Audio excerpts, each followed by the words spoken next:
Yes, we are. What's up, guys? It's your boy McKinley Crain here. And yes, I know that the lighting in this room is terrible in this video. Like right now. The lighting is terrible. I'm sorry about that.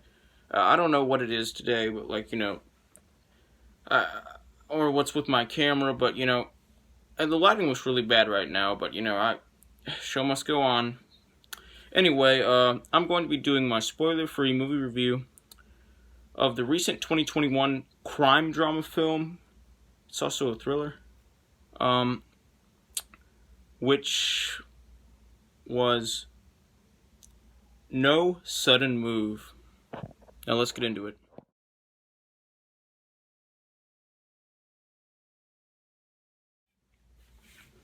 So No Sudden Move is actually based on a true story.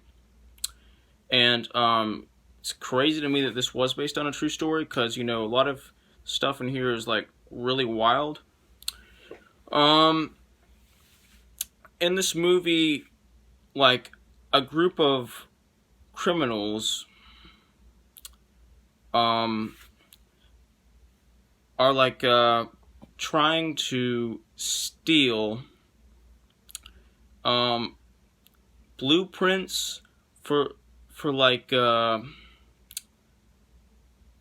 certain type of car from the head of a certain car company. But by doing this, they have to they have to like hold up one of the company's employees.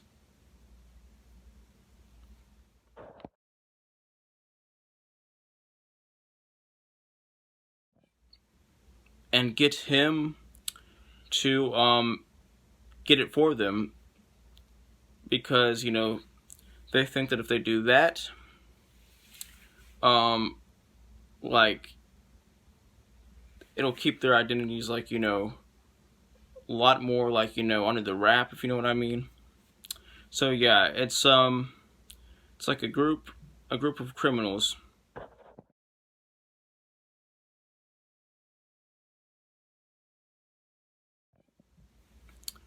who all basically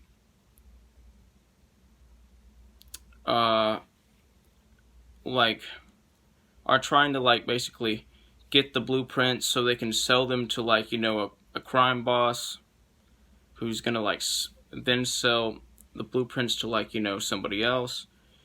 And it's a really great movie. It's a very confusing movie in a good way, of course, and in an intentional way, of course. That's what I meant to say. And it's also a very complicated movie with a very complicated plot, but that's not a bad thing in this movie's case. It's intentionally complicated. There are like a lot of twists and turns in this movie, and they're all great. Some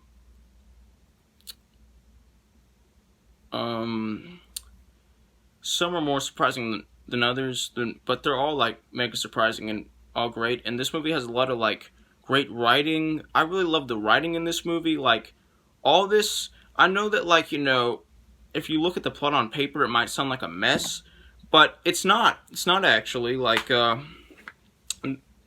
this movie actually has really good writing, and like the makers of this movie actually didn't make it a mess. Like didn't make this movie a mess. Like this movie does have a complicated plot, but it all works. It all works. Like it works. Like it's not uneven. It's not messy. It works. And this movie has a lot of fun moments in it. And a lot of suspenseful moments in it. And it's a very gripping movie. It can be a bit slow at times, but in a good way, of course, and in a necessary way, of course. It's not the boring kind of slow. It's the good kind of slow. This movie isn't boring at all, in my opinion, although some might actually find it boring. I don't find it boring.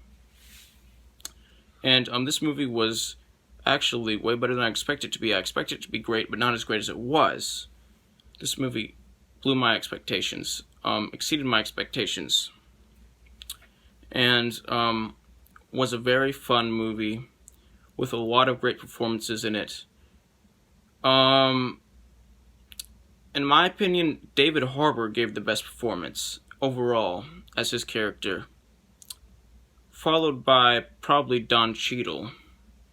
But even though those are the two best, every actor and actress gives great performances in this movie. And this movie has a lot of great, like I said, twists and turns that really surprised me.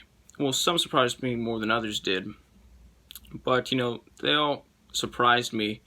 And this movie kind of reminds me, is kind of put together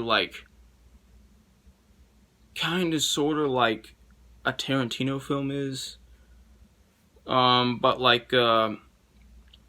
not exactly like a Tarantino film is, but it's I noticed a very similar directing style and editing style, but it's still its own unique editing style. And it's not exactly like Tarantino, but there's a little bit of a similarity in the editing and directing style. Nothing wrong with that. That's actually a good thing. It made the movie more enjoyable. And this movie had a great ending and great acting and great dialogue and great costumes. The costumes were great, and it had a great setting and a great design. It all looks like I can't remember if this movie takes place in the 60s, the 50s, or the 40s. I think it was the 60s. But, it looks like it should. And,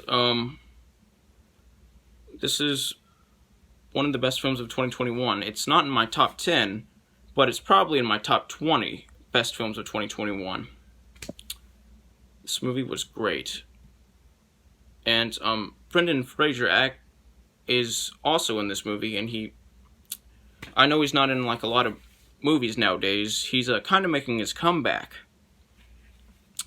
He's been kind of making his comeback lately, and he's been great. And he's great in this film. And he gives the third best performance in my opinion. And I'm going to give this movie an 88% out of a 100%, which is the equivalent of an A-. Like, subscribe, join the notification squad. I will return.